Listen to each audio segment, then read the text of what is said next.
क्या कर रही हो एलिफ? तुम्हारी पेशकश कबूल करती हूँ मैं। लेकिन वो ऑफर तो अब खत्म हो चुकी है।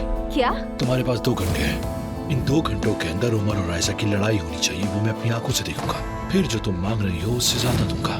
आयजा की अम्मी क्या मेहमद के घर रहती है? फौरन घर जाओ तुम। कुछ देर में आयजा और उमर अपनी पहली बड़ी लड़ाई लड़ने वाले हैं। क्या? अम्मी। आयजा, अरे ये तुम लोग कहाँ से आ गए? अम्मी हमने सारा घर छान मारा, आप कहाँ थी? भाई मैं तो ऊपर छत पे रिलैक्स होने के लिए गई थी। आयजा, वो तुम्हारे बालों में कुछ लगा हुआ है। आयजा, आयजा, मेहमद के घर क्या कर रही थी बता मुझे। मैं अम्मी के लिए यहाँ आई थी और क्या काम हो सकता है मेरा?